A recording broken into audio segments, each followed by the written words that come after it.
Болдоггүй бор өвгөн. Их дүрд цагт болдоггүй бор өвгөн гэж нэг өвгөн байж гин. Энэ өвгөн 7 бор хонтой, нисдэг бор морьтой, бас нисдэггүй бор морьтой юм гин. Болдоггүй бор өвгөн болзоотын бор толгойн тэнд овоохоо бариад суудаг байжээ. Болзоотын бор толгойд 7 бор хонио хариулдаг байжээ. Нисдэг бор морио гэрийнхээ баруун талд уйдаг. Нисдэггүй бор морио зүүн талдаа аргамждаг байжээ. Болдоггүй бор өвгөн. Хов бор хонноос минь хундан цагаан хург гараасай. Хурмаст тэнгэрээ тахих юмсан гэж бодож явдаг байжээ. Тэвж байтал хов бор хонноос нь хундан цагаан хург гарсанд хурмаст тэнгэрээ тахин гэж баярлаад хурганы уутанд хийж хээр тавиад хонио буцаагаад ирсэн чинь хурмастын хон хэрэг нисч ирээд хурганых нь нүдийг ухчихсан байж гин. Болдоггүй бор өвгөн уурлаж нисдэг бор морио унаж нисч очоод хон хэрээний ивэр хошуугийг аваад модон хошуу хийгээд тавьчихж гин. Гэтэл хурмаст тэнгэр хон хэрээний минь хошууг солилоо гэж уурлаад хоёр чонороо нисдэг бор морийг идүүлэхээр явуулж гин. Үүнийг болдоггүй бор өвгөн мэдээд нисдэг бор морио зүүн талдаа, нисдэггүй бор морио баруун талдаа сажаад аргамжиж гин. Хурмаст хааны хоёр чон ирээд нисдэггүй бор морийг нь идчихэд явчихж гин. Болдоггүй бор өвгөн нисдэг бор морио унаж хөөж очоод хоёр чонын арсыг өвчөөд хоншоорт нь унжуулаад тавьчихж гин.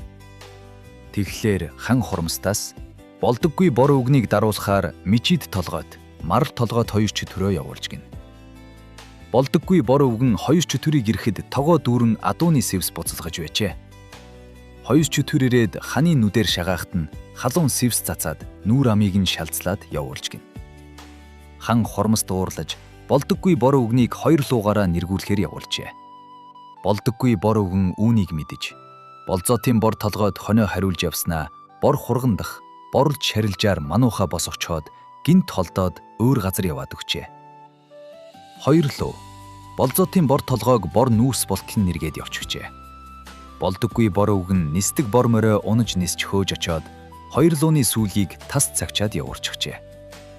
Хан хурмаст уурлаж болдоггүй бор өвгнийг цаазаар авна гэж ихчээр дуудуулсанд өвгөн хурмаст хаанид очижээ.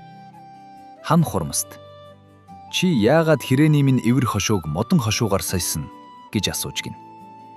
Хов бор хонноос минь хундан цагаан хург гарвал хурмаст тэнгэрээ тахих юмсан гэж бодож явтал хов бор хонноос минь хундан цагаан хург гарахаар нь хурмаст тэнгэрээ тахин гэж баярлаж байтал хон хэрээ нисж ирээд хоёр нүдийг нь ухчаад явчихлаа.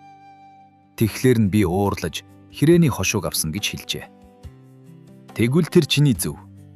Харин яах гэж хоёр чоны минь арсыг хоншоорт нь унжуулж тавь гэж хурмаст асууж гин.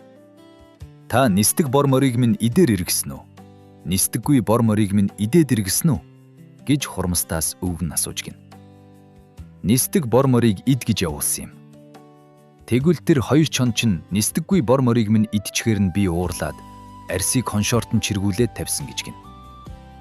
Тэгвэл тэр чиний зөв. Харин яагаад хоёр чөтгөрийн минь нүрийг шалз болц төлөв? Гэхдээ нь өвгөн. Та болдоггүй бор өвгнийг хорлоод иргэсэн үү? Бор овоохоогийн минь цоолоод иргэсэн үү гэж асуув.